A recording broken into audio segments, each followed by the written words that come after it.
जैन परंपरा में आध्यात्मिक विकास के लिए सबसे ज्यादा महत्व दिया गया है।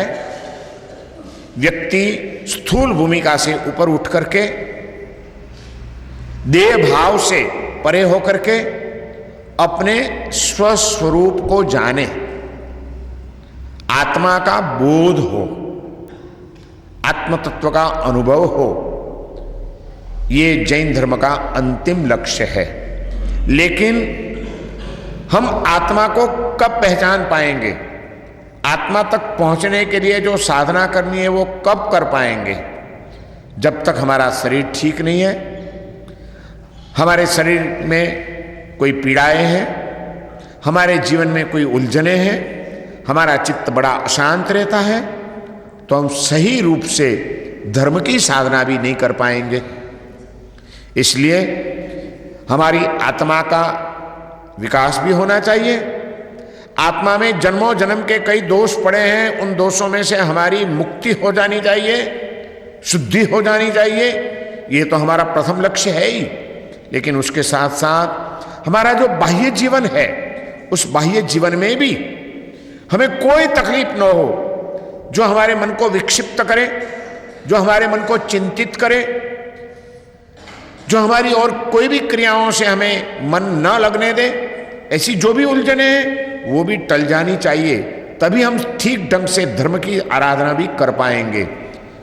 और उस विषय में भी हमारे ज्ञानी पुरुषों ने करुणा करके, विचार करके हमें कुछ उपाय बताए हैं। वैसे जैन धर्म में सबसे ज्यादा आत्मशुद्धि के लिए, आत्म कल्याण के लिए सर्वश्रेष्ठ मंत्र यदि कोई बताया गया है तो वो नमोकार मंत्र है। नवकार मंत्र जिसको हम कहते हैं, आत्मा की कल्याण के लिए, आत्मा की शुद्धि के लिए नवकार मंत्र से बढ़कर किसी मंत्र की आवश्यकता नहीं है।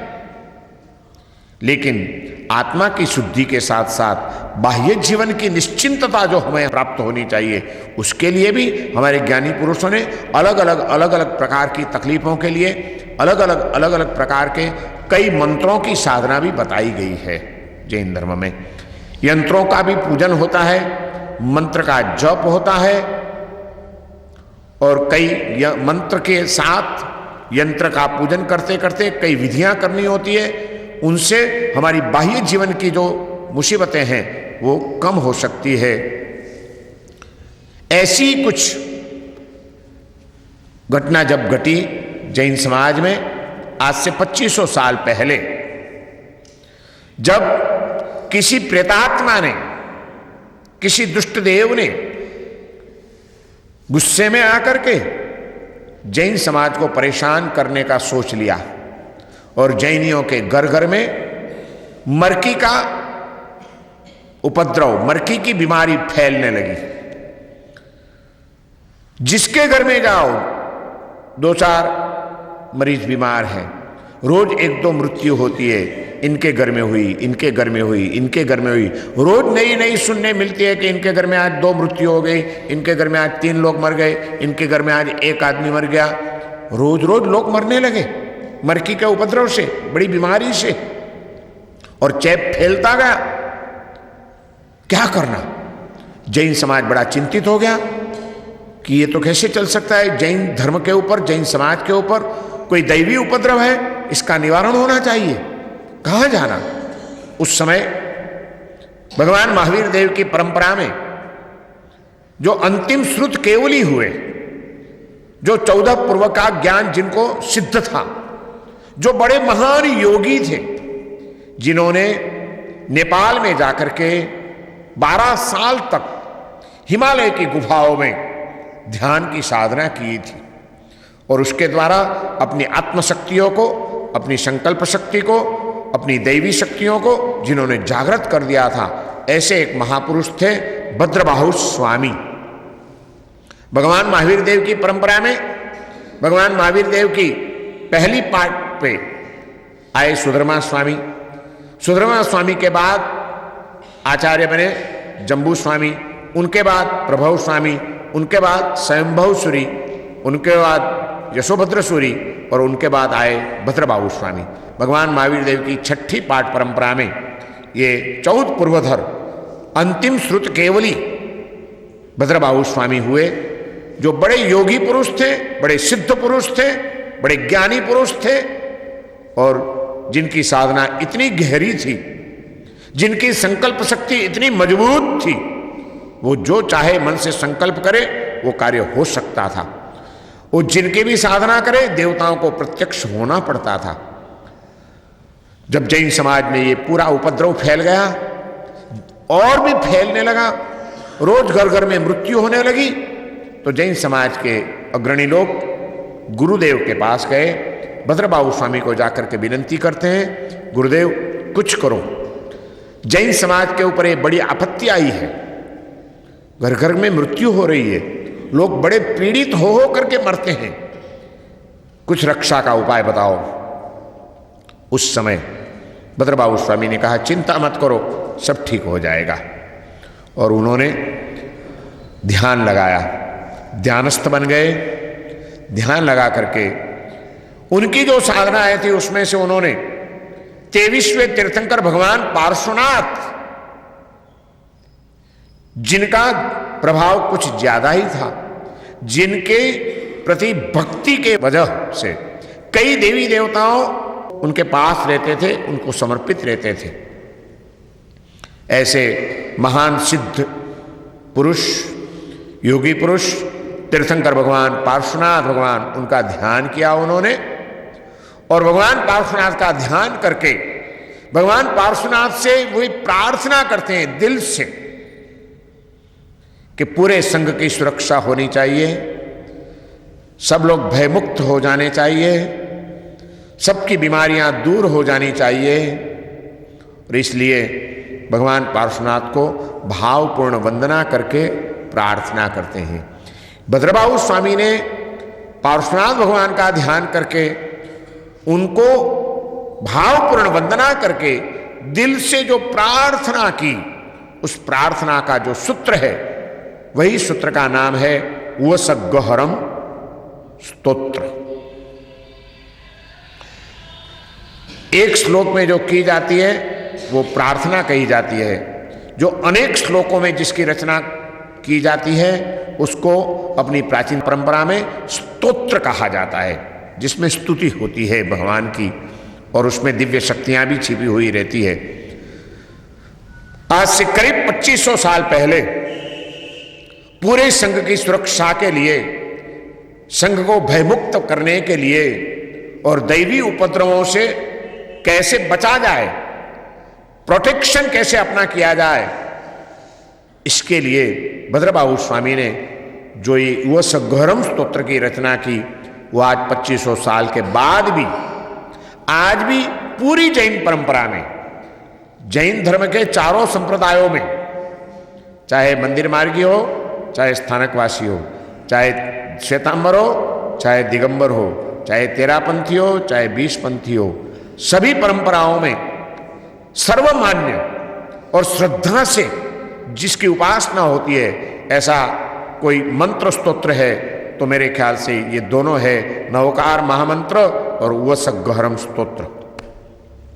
आज मंदिर मार्गी भी वसगहरम स्तोत्र का पाठ करते हैं, स्थानकवासी लोग भी उसका श्रद्धा से पाठ करते हैं, तेरापंथी लोग भी उसका श्रद्धा से पाठ करते हैं, दिगंबर लोग भी उसका श्रद्धा से पाठ करते हैं। और ऐसे पार्श्वनाथ भगवान का ध्यान करके जो भी श्रद्धा से वसगहरम स्तोत्र का पाठ करते हैं, उनको वर्तमान काल में भी उसका इतना प्रभाव है कि उनकी तकलीफें, उनके कष्ट धीरे धीरे दूर होते जाते हैं और उनके जीवन में शांति और सुख के किरण खिलने लगते हैं। ऐसा वसगहरम स्तोत्र 2500 साल पुराना एक महान ज्ञानी पुरुष से जो प्राप्त हुआ है, वह वसगहरम स्तोत्र आज 5 गाथाओं में सुरक्षित है। 5 श्लोक है इसके।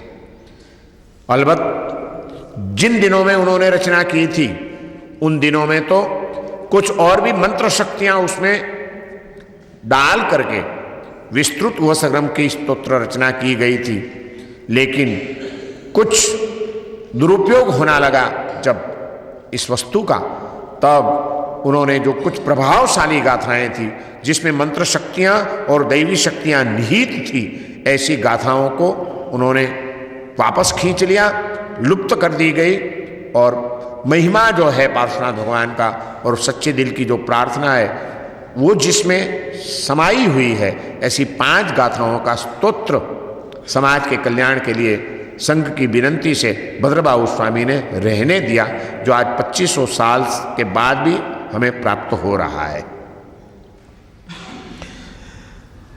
कहीं कहीं कोई किसी किताबों में 27 गाथा का भी वो सगरम स्तोत्र मिलता है, कहीं कहीं 13 गाथा का भी स्तोत्र मिलता है, कहीं कहीं 9 गाथा का भी स्तोत्र मिलता है। लेकिन सर्वमान्य और व्यापक रूप से प्रचलित जो है वो 5 गाथा का वह सगरम स्तोत्र आज प्रचलित है। और उस 5 गाथाओं में भी दिव्य शक्ति अंदर छिपी हुई है। जब संघ उपद्रव से पीड़ित था और घर में ये तकलीफ थी, तब भद्रबाहु स्वामी ने ये बताया कि इस वह सगरम स्तोत्र का पाठ करिए, घर में सब लोग पाठ शुरू कर दीजिए। ज़्यादा कोई तकलीफ हो तो एक कटोरी में पानी लेकर के वह सगरम स्तोत्र का पाठ करके वह पानी उस मरीज को पिला दीजिए, ठीक हो जाएगा। और देवता लोग सहाय करके आपके इस उपद्रव का निवारण करेंगे। लोग बड़ी श्रद्धा के साथ लग गए। वो सगहरम पासम पासम वंदामिकम मगणमुक्कम विसर विष निन्नासम मंगल कल्याण आवासम, 5 गाथा बोलते बोलते वो सगरम स्तोत्र का पाठ करते करते उन्होंने दैवी साधना करके देवताओं को सिद्ध करके उनके पास ऐसे वचन प्राप्त कर लिए थे कि जैसे ही कोई वो सगरम स्तोत्र का पाठ करते थे तो वहां पार्श्वनाथ भगवान के अधिष्ठायक देव पार्श्वयक्ष और पद्मावती को प्रत्यक्ष होना पड़ता था, हाजिर होना पड़ता था। और पूछते थे भक्त को, मेरे प्रभु को आपने याद किया, मुझे पुकारा, क्या बताइए क्या काम है।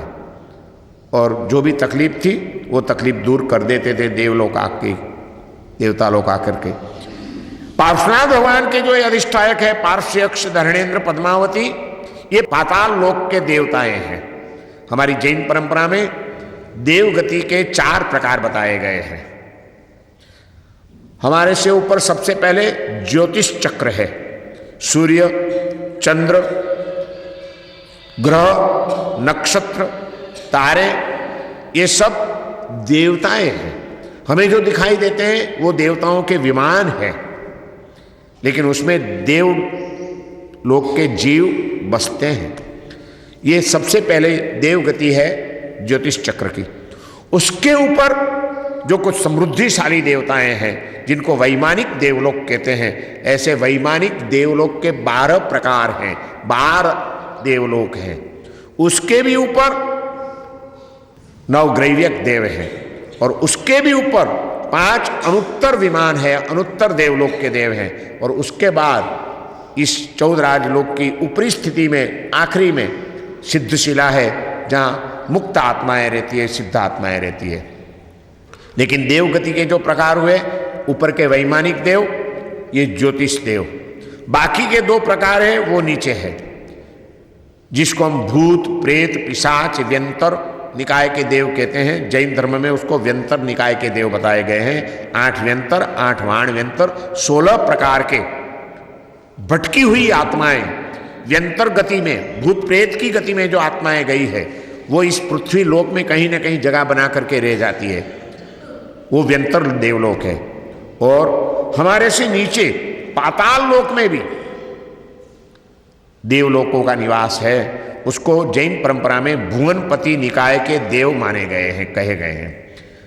तो ज्योतिष, वैमानिक, व्यंतर और भुवनपति 4 प्रकार की देवगति है। उसमें भुवनपति के जो देव हैं, पाताल लोक के देव, उसके 10 प्रकार हैं। उसमें से एक प्रकार है नागलोक के देव। भुवनपति का एक प्रकार है नागलोक, जहां जो देवताएं, उन सबका शरीर वैक्रिय पुद्गलों से बना हुआ नाग नागिन के रूप में वो रहते हैं। पार्श्वनाथ भगवान जब राजकुमार थे, जब उन्होंने दीक्षा नहीं ली थी और घोड़े सवारी करते थे, एक बार घोड़े सवारी करने के लिए निकले थे, घोड़े के ऊपर बैठ करके। उनके साथ तो राजकुमार से तो पूरा सेवकों का सरंजाम रहता था, परिवार रहता था, सब गांव से बाहर चले गए हैं। और वहां एक तापस, कोई सन्यासी तप कर रहा था। अग्नि की ज्वाला जलाई हुई थी, बड़ी बड़ी लकड़ियां उसमें डाली हुई थी, आग जल रही है, अतापना ले रहा है तापस। और बड़े श्रद्धालु लोग बड़ी संख्या में वहां बड़ी तादाद में इकट्ठे हो गए हैं, उनके दर्शन करके प्रभावित हो रहे हैं। इतनी भीड़ देख करके वो पार्श्व कुमार अपने सेवकों को कहते हैं कि भैया आज क्या है, आज कोई बड़ा दिन नहीं है, आज कोई ऐसा त्योहार नहीं है, फिर भी इतने सारे लोग क्यों इकट्ठे हुए हैं यहां। किसी सेवक ने जाकर के देखा, आकर के बताया कि राजकुमार आज ऐसे कोई विशेष दिन तो नहीं है, पर्व का दिन भी नहीं है, लेकिन कोई तापस आया हुआ है, अतापना ले रहा है, बड़ी आग जलाई है और लोग श्रद्धालु होकर के उसके दर्शन के लिए उमट पड़े हैं। अच्छा, कोई संत आए हैं, चलो अपन भी दर्शन करें। पार्श्व कुमार घोड़े से नीचे उतर जाते हैं, घोड़ा पास में ही खड़ा है, वहां जाते हैं, देखते हैं तीर्थंकरों को जन्म से ही 3 ज्ञान होते हैं, मति ज्ञान, श्रुत ज्ञान, अवधि ज्ञान। अवधि ज्ञान का मतलब है, मति ज्ञान माने बुद्धि का क्षोभम, श्रुत ज्ञान माने शास्त्रों का ज्ञान, और अवधि ज्ञान माने दूर रही हुई चीज भी उनको नजर के सामने दिखाई देती है।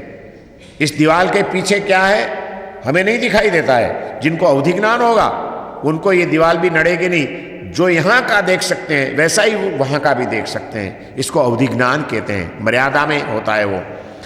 तो हर तीर्थंकर भगवंतों को जन्म से ही मति ज्ञान, श्रुत ज्ञान और अवधि ज्ञान होता है।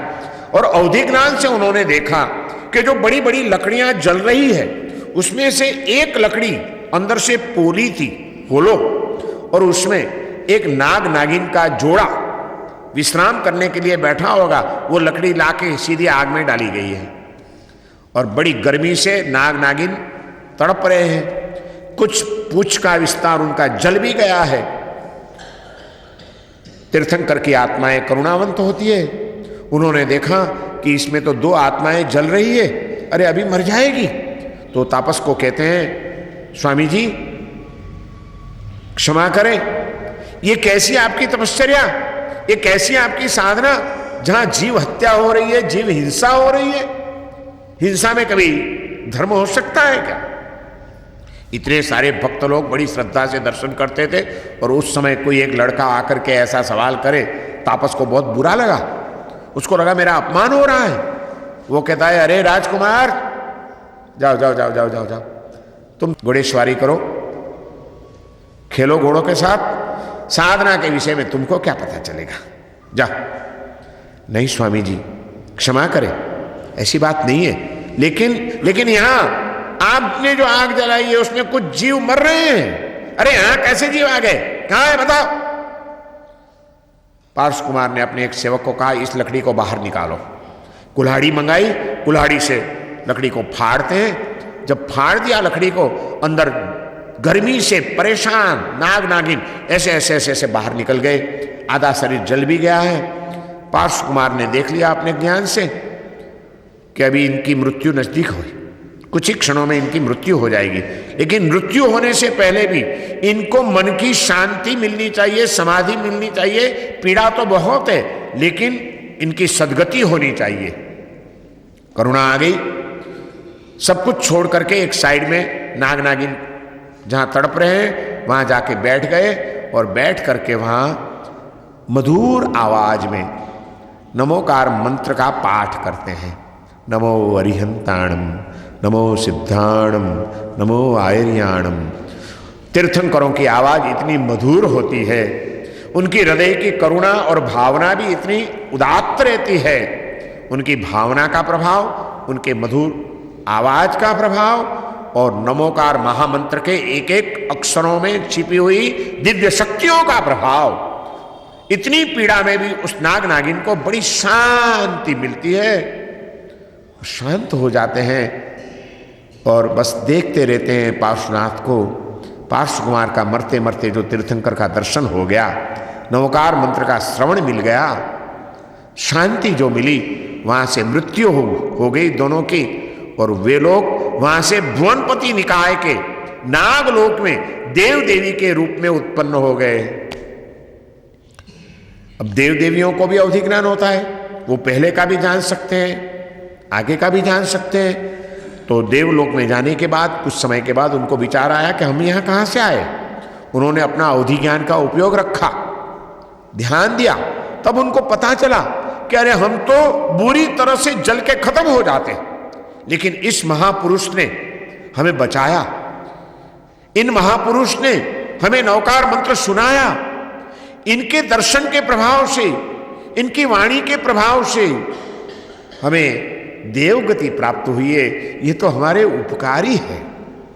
बस उनके मन में एक श्रद्धा जग गई, भक्ति जग गई, और हमेशा भगवान का स्मरण करके नमस्कार करते रहे, देवलोक में रहते। और आगे जाते हुए उनका प्रभाव इतना ज्यादा था कि पूरे वो नागलोक के इंद्र और इंद्राणी के रूप में उनको प्रतिष्ठित किया गया। धरणेन्द्र और पद्मावती भगवान पार्श्वनाथ के अधिष्ठायक देव बन गए। यहाँ इस बाजू भगवान पार्श्वनाथ ने संसार का त्याग किया, आगे जाते हुए दीक्षा ग्रहण की, साधना करके उनको केवल ज्ञान प्राप्त हो गया, और उन्होंने चतुर्विध संघ की स्थापना की। जब भगवान का तीर्थंकरों का जिन शासन स्थापित होता है, तब उन शासन में रहे हुए जो लोग हैं, साधु, साध्वी, श्रावक, श्राविकाएं, चतुर्विध संघ, उस चतुर्विध संघ की रक्षा करने के लिए, उनका ध्यान रखने के लिए हर तीर्थंकरों के शासन के एक एक अधिष्ठायक देव और देवी की स्थापना की जाती है, नियुक्ति की जाती है। पार्श्वनाथ भगवान के धर्म संघ के अधिष्ठायक देव के रूप में पार्श्वयक्ष एवं पद्मावती की स्थापना की गई। बस वो हमेशा ध्यान रखते हैं। और आज भद्रबाहु स्वामी ने जब संघ की रक्षा का सवाल आया, तब उन्होंने यही सोचा कि हाँ, मानवीय शक्ति काम नहीं लगेगी, कोई दैवी शक्ति का सहारा लेना होगा। और पार्श्वनाथ भगवान के पार्श्वयक्ष और पद्मावती जो हैं, वो बड़े जागृत हैं, बड़े भक्तिवान हैं, और बिल्कुल नजदीक भी है। भवनपति निकाय माने अपने से बिल्कुल नीचे ही हैं। वैमानिक देवलोग तो बड़ी दूर रहते हैं, उनको आने में भी देर लगती है, वो जल्दी आते भी नहीं है, वो तो बड़े सुख में मग्न रहते हैं। लेकिन ये लोग तो हमेशा वहां रहते भी पार्श्वनाथ भगवान का ध्यान करते रहते हैं। देख लिया भद्रबाहु स्वामी ने, उन्होंने सोचा इन्हीं का उपयोग किया जाए, और इसीलिए भगवान पार्श्वनाथ की भक्ति का स्तोत्र, वो सग्रम स्तोत्र की रचना की। और उस स्तोत्र में तीसरी गाथा में उन्होंने धरणेन्द्र और पद्मावती को स्मरण करके उनको बुलाया। तो वो धरणेन्द्र और पद्मावती, पार्श्वयक्ष और पद्मावती, जब भी कोई वो सग्रम स्तोत्र का पाठ करता था, उनके सामने उनको प्रत्यक्ष होना पड़ता था, और प्रत्यक्ष होकर के उनका काम हो जाता था। इसलिए उसका प्रभाव बढ़ता गया। लेकिन हुआ ऐसा कि शुरू में तो आवश्यकता थी, तो भद्रबाहु स्वामी ने कहा था वैसे वो सग्रम का पाठ करके देवताओं को प्रत्यक्ष करके सहाय ले लेते थे। लेकिन अब तो उपद्रव मुक्त हो गए हैं समाज, और वो सग्रम तो चालू ही है। भद्रबाहु स्वामी ने सोचा कि ये मैंने टेम्पररी कोई रचना नहीं की है, ये रचना हजारों साल तक चलेगी, इसलिए इसको जो विज्ञ आया है उस विज्ञ को दूर करने की भी शक्ति स्थापित की जाए, और अध्यात्म का मूल भी इसमें रखा जाए, सम्यक दर्शन की प्राप्ति का भी संकल्प इसमें रखा जाए कि जो भी ओसग्रम स्तोत्र का पाठ करेगा उसको सम्यक दर्शन की प्राप्ति होगी, अपने आत्मस्वरूप का उसको बोध होना चाहिए, और एक जन्म नहीं, जन्मों जन्म में होना चाहिए। ये भी उन्होंने एक संकल्प किया। हमारे कोई भी महापुरुष जब ग्रंथ रचना करते हैं तब दो कार्य करते हैं। सबसे पहले तो अपने उपकारी तीर्थंकरों का स्मरण करके उनको वंदना करते हैं, और दूसरे नंबर में मैं ये किस लिए कर रहा हूं, किस चीज के लिए ये रचना कर रहा हूं, उसका एक प्रणिधान संकल्प करते हैं। तो भद्रबाहु स्वामी ने वह सग्रम स्तोत्र में सबसे पहले पार्श्वनाथ भगवान को वंदना भी की है, और आखिर में प्रणिधान भी किया है, जन्मों जन्म में बोधि बीज की प्राप्ति हो सबको। 5 गाथाओं में हमें यह दिखाई देता है। सबसे पहले वह सगरम स्तोत्र में पार्श्वनाथ भगवान को नमस्कार करते हैं। वह सग्गहरम पासम पासम वंदामी कम्म गणमुक्कम, पहली गाथा है ये। वह सग्गहरम, मागधी भाषा में यह रचना की गई है स्तोत्र की। वह सग्गहरम माने उपसर्ग को हरने वाला, उपसर्ग को दूर करने वाला। ऐसा कौन? पासम माने पार्श्वयक्ष, जिनके पास है, जिनकी सेवा में है, ऐसे जो पार्श्वनाथ भगवान, उनको मैं वंदना करता हूं। वह सग्गहरम पासम, पासम उपसर्ग को हरण करने वाला पार्श्वयक्ष जिनके पास है, वैसे पासम माने पार्श्वनाथ भगवान को वंदामी। कैसे हैं भगवान? कम्म घन मुक्कम, कर्म का घन माने समूह, उससे जो मुक्त हो गए, जिनके सारे घाती कर्म का क्षय हो गया है, ऐसे पार्श्वनाथ भगवान को मैं नमस्कार करता हूं, वंदन करता हूं। वह सग्गहरम पासम पासम वंदामी कम्म गण मुक्कम। फिर कैसे हैं वो? विषहर विष निन्नासम, विषधरों का विष माने जहर, उसको नाश करने वाले हैं। और मंगल कल्याण आवासम, व्यक्ति का जीवन मंगलमय हो और उस आत्मा की कल्याण हो, ये मंगल और कल्याण के आवास निवास रूप हैं। भगवान पार्श्वनाथ को जो अपने हृदय में धारण कर लेता है, उसका जीवन मंगलमय होता है, उस आत्मा की कल्याण हो जाती है। मंगल कल्याण आवासम, ये पहली गाथा हुई। वह सग्गहरम पासम पासम वंदामी कम्म गण मुक्कम विसर विष निन्नासम मंगल कल्याण आवासम। विसर फुलिंगमंतम कंठे धारे जो श्यामणुओ तस्य गह रोग मारी दुष्ट जरा जंती वो सामम। वंदना करके अब लोगों को उसकी उपासना करानी है तो उसका प्रभाव भी बताना पड़ेगा, इसलिए प्रभाव बताते हैं कि ये पार्श्वनाथ भगवान के साथ जुड़ा हुआ एक जो मंत्र है, विषहर फुलिंग मंतम, विषधर स्फुलिंग मंत्र, कंठे धारे जो श्यामणुओ, जो मनुष्य इस मंत्र को कंठ में धारण करता है, इसका मतलब रोज इस मंत्र का जो पाठ करता है। एक अर्थ ये भी बताया गया है हमारे आचार्यों ने, दूसरा भी एक इसका अर्थ बताया गया है कि इस मंत्र को कंठ में धारण करना, इसका मतलब है ये मंत्र बोल बोल के धागे की गांठ बांधी जाती है और ऐसी 27 गांठें बांधी जाती है। मंत्र बोल के एक गांठ मारी, मंत्र बोल के दूसरी गांठ मारी, 27 गांठों का एक धागा बनाया जाता है और उसको कंठ में जो पहन लेता है, उसको कंठ में जो धारण करता है, तो धर्णेन्द्र पद्मावती पार्श्वयक्ष हमेशा उनकी सेवा में रहते हैं, उनकी रक्षा करते हैं। या तो उनका पाठ करो या तो उनका धागा कंठ में धारण कर लो जो मंत्र के साथ गांठ मारी हुई हो। विषर फुलिंग मंतम कंठे धारे जो श्यामणुओ, उनको क्या होता है जो ऐसा करता है? वो तस्य गह रोग मारी दुष्ट जरा जंती हुआ सामम, उसको ग्रहों की अशुभ दशाएं उसकी दूर हो जाती है, उनके ग्रह ठीक हो जाते हैं। तस्य गह रोग, कोई बीमारी आई है तो वो भी कम हो जाती है। मारी मरकी का उपद्रव वो भी दूर हो जाता है। तस्य गह रोग मारी दुष्ट, कोई दुष्ट कर्म, कोई अशुभ कर्म, कोई दुष्ट व्यक्ति परेशान करने वाली है, वो भी दूर हट जाती है। जंती हुआ सामम, सब शांत हो जाता है। ग्रह रोग मारी मरकी दुष्ट तत्व सब शांत हो जाते हैं, उनको परेशान नहीं कर सकते हैं जो इस मंत्र को कंठ में धारण कर लेता है उसके लिए। लेकिन जिज्ञासु के मन में सवाल होता है कि ये विसर्ग स्फुलिंग मंत्र क्या है, वो मंत्र कैसे पढ़ना चाहिए, उसको कैसे सिद्ध करना चाहिए, उसकी क्या क्या विधियां रहती है, ये तो हमें कुछ पता भी नहीं है और इतना हमारे पास समय भी नहीं है कि साधना करके इन सारे मंत्रों को हम सिद्ध करें। सिद्ध किए बिना तो कोई मंत्र फलता नहीं है, तो हमें क्या करना चाहिए? तब पार्श्वनाथ भगवान के महिमा को बताते हुए भद्रबाहु स्वामी आगे की गाथा में कहते हैं, चिट्ठऊ दूरे मंतो, अरे मंत्र को दूर रखो, चलो छोड़ो छोड़ दो, मंत्र दूर रहा भले। चिट्ठऊ दूरे मंतो तुझ प्रणामो भी बहुफलो होई।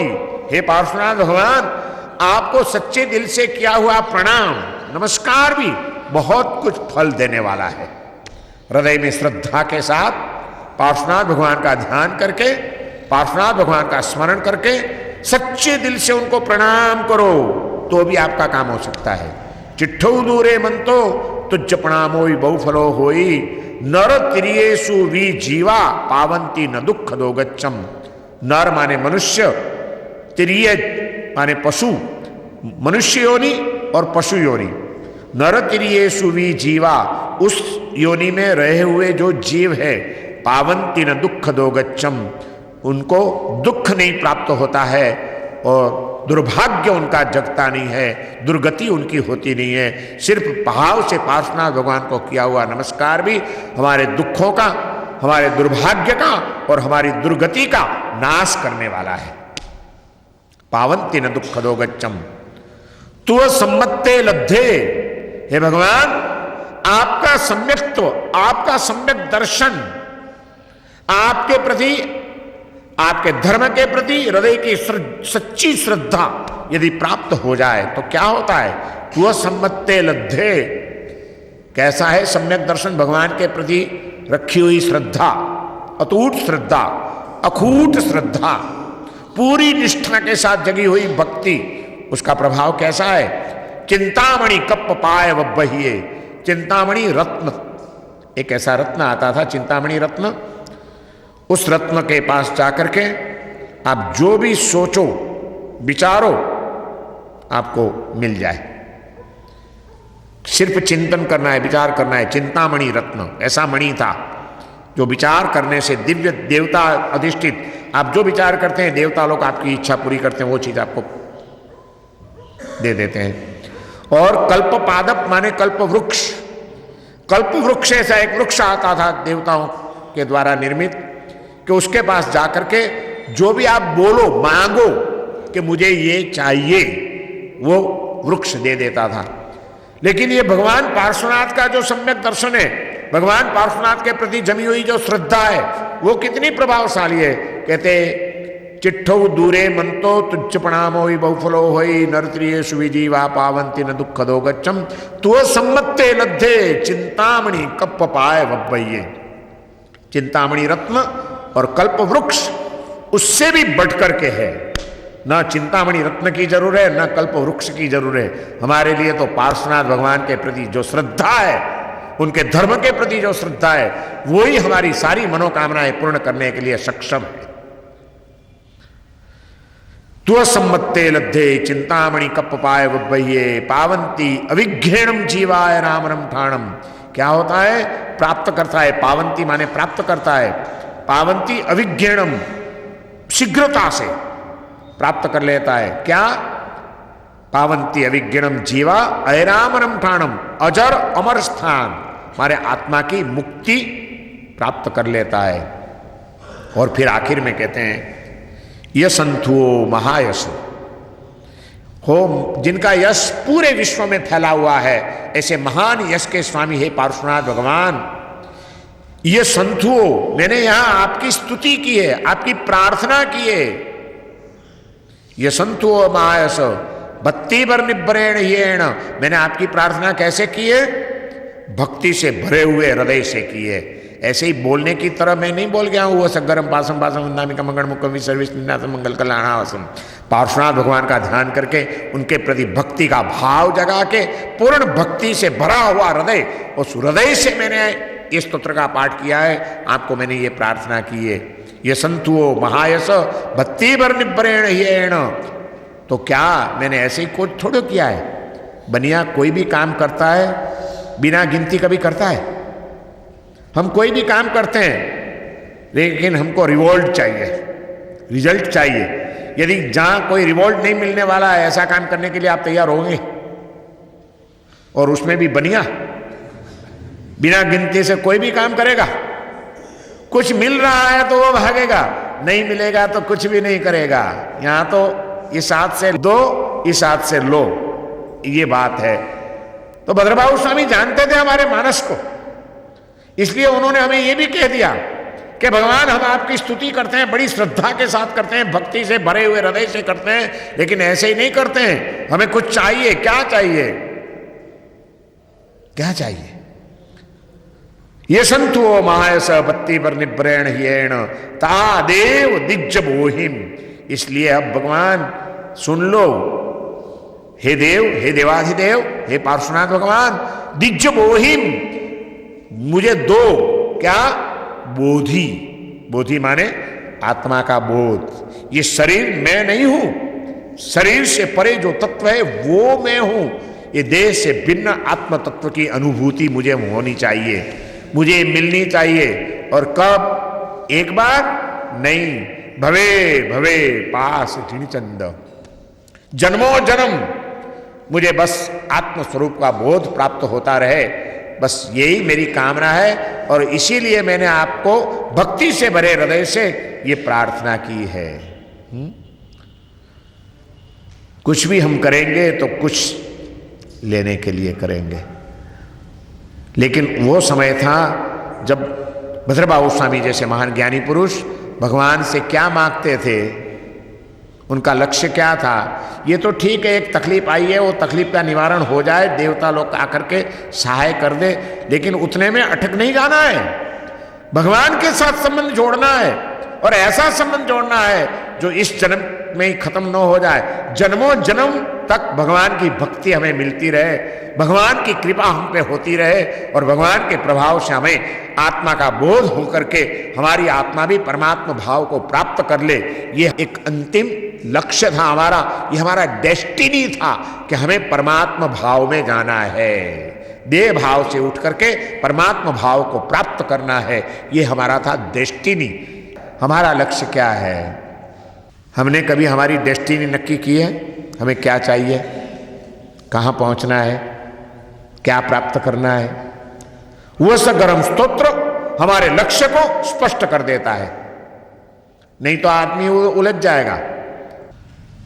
लेकिन भद्रबाहु स्वामी हमें उलझने नहीं देना चाहते हैं, इसलिए वो हमारा डेस्टिनी दे देते हैं। वो सगरम स्तोत्र में वो कहते हैं, हे भगवान, महान यश के धनी ऐसे है पार्श्वनाथ प्रभु, मैंने बड़ी भक्ति भाव से आपकी ये स्तुति की है, और इस भक्ति भाव के बदले में मुझे कुछ मांगना है। मैं मांगता हूं तादेव दिज्ज बोहिम, हे देवाधिदेव, मुझे बोध दे दो, बोधि की प्राप्ति हो, सम्यक दर्शन की प्राप्ति हो, और वो भी इस जन्म में नहीं, भवे भवे पास जिनचंद। हे पार्श्वनाथ जिनचंद्र, जिनेश्वरों में चंद्र की तरह जगजगायमान, ऐसे हे पार्श्वनाथ भगवान, जन्मों जन्म मुझे आत्मस्वरूप का बोध हो, बस ये मुझे दे दो। ये प्रभावशाली 5 गाथा का स्तोत्र बहुत ही प्रभावशाली है। विशार फुलिंग मंत्रम इसमें जो लिखा है वो विस्तर स्फुलिंग मंत्र, मैं समझता हूं तब तक पार्श्वनाथ भगवान के शायद सैकड़ों मंत्र हैं, लेकिन सबसे प्राचीन, सबसे ज्यादा प्रभावशाली और जिसमें दैवी शक्तियां छुपी हुई है, ऐसा कोई पार्श्वनाथ भगवान का यदि कोई मंत्र है तो वह यह स्फुल्लिंग मंत्र है, जिसको नमियूण मंत्र भी कहा जाता है, और चिंतामणि मंत्र के नाम से आज जो सुप्रसिद्ध है। आज के बड़े बड़े आचार्य भगवंत, मैं जानता हूं स्थानकवासी परंपरा के और मंदिर मार्गी परंपरा के जितने भी बड़े बड़े प्रभावशाली आचार्य हुए, फिर वो आनंद ऋषि जी महाराज होंगे, फिर वो अमर मुनि जी होंगे, फिर वो सुशील कुमार जी महाराज होंगे, या हमारी परंपरा में पद्मसागर सूरी महाराज होंगे, हमारे गुरुदेव प्रेम सूरी जी महाराज होंगे, ये सब आचार्य भगवंत इस चिंतामणि मंत्र के महान उपासक थे, और इसीलिए उनके हाथ से धर्म की प्रभावना के कार्य, संघ की प्रभावना के कार्य, शासन प्रभावना के कार्य इतने सारे हो चुके हैं, क्योंकि उनको दैवी सहाय थी। मेरा सद्भाग्य रहा, हमारे जो गुरुदेव थे, मैं 8 साल की उम्र में मैंने दीक्षा ली, 11 साल की उम्र जब मेरी हुई तब गुरुदेव ने मुझे विधिवत सरस्वती मंत्र की दीक्षा दी, सरस्वती मंत्र की साधना करवाई, और जब मैं 15 साल का हुआ तब गुरु ने मुझे बुला करके ये चिंतामणि मंत्र का मंत्रदान दिया, मंत्र दीक्षा दी, और उसकी भी मुझे साधना करवाई। आज दुनिया भर में, दुनिया के कई देशों में जाना होता है। अभी 2 दिन के बाद मलेशिया जा रहा हूँ। वहाँ से आने के बाद फरवरी में ही आऊँगा और फरवरी में ही वापस वहाँ से मुझे जाना है ऑस्ट्रेलिया। मार्च में ऑस्ट्रेलिया हूँ। मार्च में ऑस्ट्रेलिया की धर्म प्रभावना करके कई शहरों में कई कार्यक्रम शिविर वगैरह निपट करके वापस इंडिया आ जाऊँगा।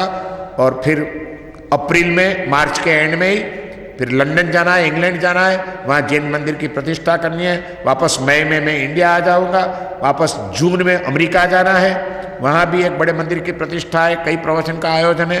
दुनिया भर में आज भगवान का काम हो रहा है। मैं समझता हूँ ऐसे दिव्य मंत्रों का ये प्रभाव है, इसकी ये शक्ति है। ऐसा चिंतामणि मंत्र जिसको स्फुलिंग मंत्र कहते हैं, बहुत ही प्रभावशाली मंत्र है। लेकिन वह मंत्र तो शुभ योग में, या गुरु पुष्य नक्षत्र हो या रवि पुष्य हो, रवि पुष्य का योग हो, गुरु पुष्य का योग हो, नवरात्रि का दिन हो या दीपावली का दिन हो, ऐसे शुभ दिन में सदगुरु के मुख से वो मंत्र लेने की विधि होती है। मंत्र ग्रहण किया जाता है, फिर उसका एक 12,500 का मंत्र जाप का अनुष्ठान करना पड़ता है, तब वह मंत्र सिद्ध हो जाता है। और सिद्ध किया हुआ मंत्र फिर अपना चमत्कार प्रभाव दिखाने लगता है। लेकिन उस मंत्र का जिसमें जिक्र किया गया है, विसर्प फुलिंग मंतम कंठे धारे जो श्यामणो ये कह करके, वह सगरम स्तोत्र भद्रबाहु स्वामी का, वो भी इतना ही प्रभावशाली है। आप बड़ी श्रद्धा के साथ रोज 9 बार 27 बार कम से कम वो सगरम का पाठ करो, श्रद्धा से करो, पार्श्वनाथ भगवान का ध्यान करके करो और फिर संकल्प करो। देखो आपका कष्ट दूर होगा, आपकी मनोकामनाएं पूर्ण होगी, आपने जो चाहा होगा वो सिद्धियां आपको प्राप्त हो सकती है। इतना प्रभाव आज भी वो सगरम स्तोत्र का देखने मिलता है। मैं ऐसे सैकड़ों लोगों को जानता हूं जो रोज 108 बार वो सगरम स्तोत्र की पूरी माला करते हैं और वह सगरम स्तोत्र के प्रभाव से उनके जीवन में कई परिवर्तन उन्होंने महसूस किए हैं। ऐसे कई लोग मेरे परिचय में हैं।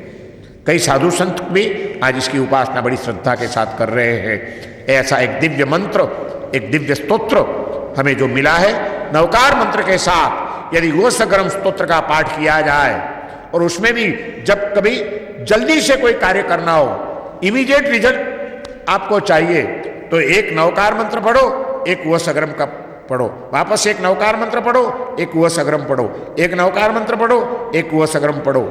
ऐसे इसकी माला बनाई जाए, एक के बाद एक, एक के बाद एक के बाद एक, ऐसा संपुटित मंत्र करके नवकार मंत्र और वो सगरम स्तोत्र का पाठ करने से इमीडिएट रिजल्ट हमें मिल सकता है।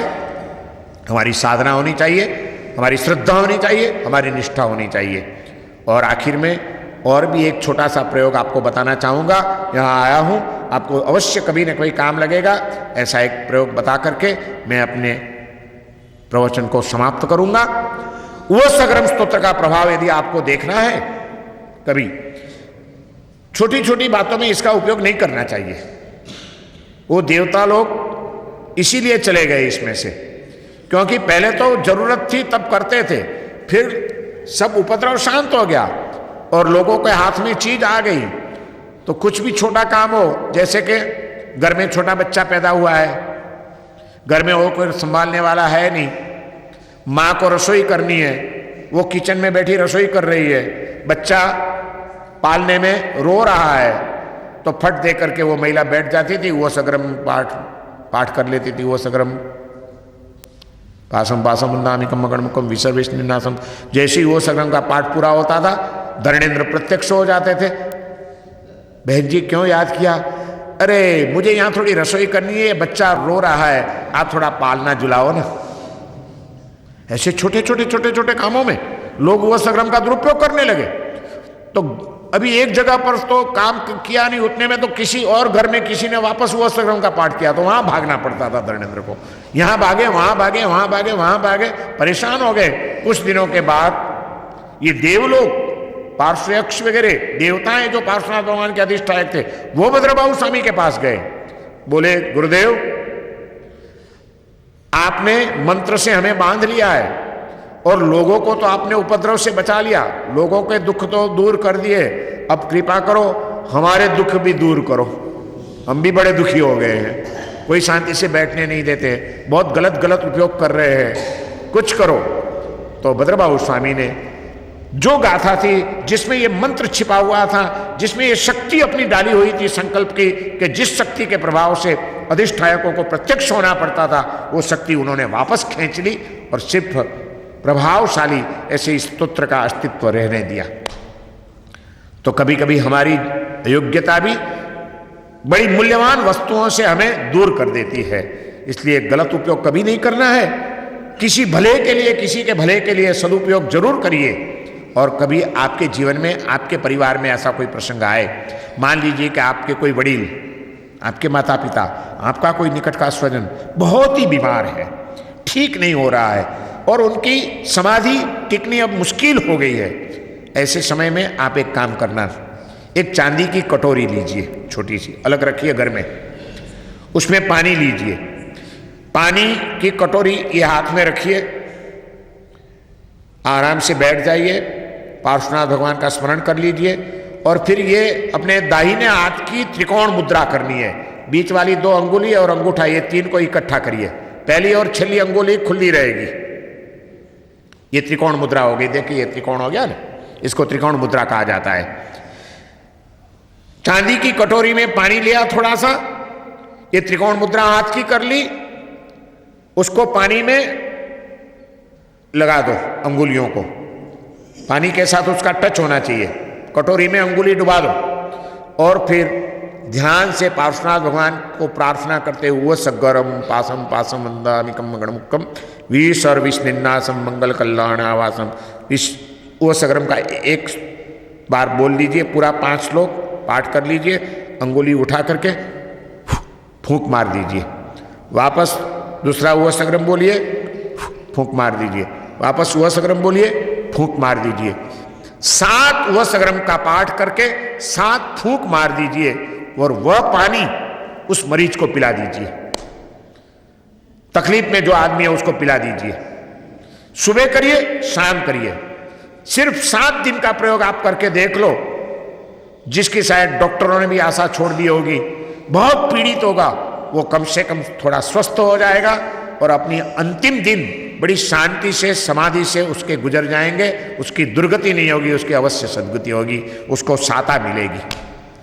कभी आप खुद के अपने जीवन में भी बड़ी बेचैनी, बड़ी परेशानी, बड़ी पीड़ाएं आप भुगत रहे हैं, सामायिक में मन नहीं लग रहा है, माला में मन नहीं लग रहा है, इतना दर्द हो रहा है, तब शांति से मैं भगवान का नाम ले सकूं, शांति से सामायिक धर्म आराधना कर सकूं, इसलिए बस इस भावना से कटोरी में पानी लेकर के ये प्रयोग करके फूंक मार के खुद आप पानी पी लीजिए और 7 दिन तक ये प्रयोग करिए, देखिए आपकी तकलीफें बहुत कम हो जाएगी। ये बिल्कुल अनुभव सिद्ध प्रयोग किया हुआ है। लेकिन छोटी छोटी, आज थोड़ा सर दर्द होता है, चलो वह सगरम का पानी पी लिया, ऐसे मत करना। जब कोई ज्यादा तकलीफ हो तब ये प्रयोग आप करके देखो, इसका अवश्य लाभ होता है। वह सगरम स्तोत्र बड़े भाग्य से हमें प्राप्त हुआ है। भद्रबाहु स्वामी जैसे महान ज्ञानी पुरुष, उन्होंने 2500 साल पहले जैन संघ के ऊपर करुणा करके जैन संघ की रक्षा के लिए, जैन संघ की समाधि के लिए और जैन समाज के प्रत्येक आत्माओं का कल्याण हो, जन्मों जन्म में उनको आत्मस्वरूप का बोध प्राप्त हो, ऐसी एक दिव्य भावना से जिस स्तोत्र की रचना की और जो स्तोत्र 2500 साल तक परंपरा में चला आया है, लुप्त नहीं हुआ है, आज भी जो हमें मिल रहा है, ऐसा वह सगरम स्तोत्र जो भी व्यक्ति भगवान पार्श्वनाथ को हृदय में धारण करके उनके प्रति श्रद्धा रखता हुआ इसका पाठ करेगा, सिर्फ पाठ भी करेगा, उसके जीवन में अवश्य शांति मिलेगी, समाधि मिलेगी, उनके कष्ट दूर हो जाएंगे, उनके अशुभ ग्रह शांत हो जाएंगे और उसकी मनोकामनाएं पूर्ण होने का कार्य शुरू हो जाएगा। ऐसा प्रभाव आज भी इसका मिल सकता है, एक दिन में नहीं। जन्मों जन्म के हमारे कर्म है, कई वर्षों के हमारे अशुभ कर्म है, कोई अशुभ ग्रह चलते हैं, थोड़े दिन तक, थोड़े समय तक श्रद्धा से साधना करते रहिए, करते रहिए, करते रहिए और कुछ दिनों के बाद आपको लगेगा कि कुछ परिवर्तन आया, कोई ऐसी व्यक्ति मिल गई, कुछ ऐसे संयोग बन गए कि आपका जो कष्ट था, आपकी जो तकलीफ थी, वो तकलीफ दूर होने के दरवाजे अब खुल रहे हैं। ऐसा आप अनुभव कर पाएंगे। इतना दिव्य प्रभाव जो वह सगरम स्तोत्र का है वह सगरम स्तोत्र हमें प्राप्त हुआ है। ये हमारा सबसे बड़ा सौभाग्य है। इसकी हमें कीमत करनी चाहिए, मूल्य समझना चाहिए और उस आराधना के द्वारा हम हमारी आत्मा का कल्याण करें। हम अपने वर्तमान जीवन को शांतिमय बनाएं, कष्ट मुक्त बनाएं, पीड़ा मुक्त बनाएं और हमारी डेस्टिनी को हमें भूलना नहीं चाहिए कि आगे जाते हुए हमारी आत्मा के ऊपर लगे हुए सारे कर्मों के बंधनों को तोड़ करके हमारी आत्मा बोधि बीज प्राप्त कर ले, सम्यक दर्शन प्राप्त हो जाए, देह से भिन्न आत्म स्वरूप का अनुभव उसको हो जाए और ध्यानस्थ होकर के हमारी आत्मा परमात्मा भाव में लीन हो जाए, परमात्मा स्वरूप को प्राप्त कर ले। यही हमारा अंतिम लक्ष्य है और वह भी भगवान पार्श्वनाथ को नमस्कार करने से प्राप्त हो सकता है, वह सगरम स्तोत्र की स्तुति करने से प्राप्त हो सकता है। ऐसा भद्रबाहु स्वामी हमें विश्वास दिलाते हैं। तब उस विश्वास को पकड़ करके हम बस वह सगरम के स्तोत्र में लगे रहे। जब ज़्यादा कोई ज़रूरत पड़ी तो एक नवकार मंत्र, एक वह सगरम, एक नवकार मंत्र, एक वह सगरम का पाठ करें और एक सामायिक ऐसी करके आप देखिए आपको उसी दिन कुछ उसका प्रभाव देखने मिलता है या नहीं मिलता है। ऐसा दिव्य प्रभाव वाला कई मंत्र का जो अनुष्ठान है उस अनुष्ठानों में हमें लगना चाहिए और इधर उधर भटकने की जरूरत नहीं है। जीवन में अशुभ कर्मों के उदय से कोई तकलीफ आती है, कोई मुसीबतें आती है, यहाँ गए वहाँ गए, इस मकबरे में गए, उस कब्र पे गए, इस मुस्लिम के पास गए, इस बुआ के पास गए, इसके पास गए, यहाँ वहाँ भटकना छोड़ दो। हमारा जैन धर्म है, हमारा नमोकार मंत्र है, हमारा वह सगरम स्तोत्र है, हमारे पार्श्वनाथ भगवान है, हमारे भगवान महावीर हैं, हमारा भक्तामर और आदिनाथ भगवान है। बस उन्हीं के शरण में हम जाएंगे। होगा तो उनके प्रभाव से सब कुछ होगा, नहीं होगा तो कहीं से भी नहीं होगा। ये हमारी श्रद्धा बनी रहनी चाहिए और तीर्थंकरों के साथ जुड़े हुए हम उन तीर्थंकरों का प्रभाव जिसमें लगाया गया है ऐसे मंत्रों की साधना करते रहें, ऐसी प्रार्थनाएं करते रहें, ऐसी स्तुतियां करते रहें तो मुझे विश्वास है कि हमारे अशुभ कर्म के बंधन भी टूट जाते हैं भगवान की भक्ति से और हमारे शुभ कर्म का उदय जग जाता है। हमारा जीवन सुखमय, आनंदमय, कल्याणमय हो जाता है। मुझे बड़ी श्रद्धा है बीजापुर वाले सब धर्म प्रेमी लोग हैं, उनके जीवन में हमेशा शांति बनी रहे, उनका जीवन मंगलमय बना रहे और आप सब ऐसी दिव्य साधनाओं को अपने साथ रखते हुए साधना का पाठ करते करते करते करते अपने जीवन को मंगलमय बनाए, अपनी आत्मा का कल्याण प्राप्त करें। ऐसी अवस्था आप सबको प्राप्त हो। भगवान पार्श्वनाथ की कृपा आप सबके ऊपर हमेशा बरसती रहो और आप सबकी आत्मा एक दिन परमात्मा भाव को प्राप्त करे। ऐसी पार्श्वनाथ भगवान के दिव्य चरणों में प्रार्थना करके मेरी वाणी को मैं विराम देता हूँ। आज के प्रवचन को यहाँ समाप्त करता हूँ।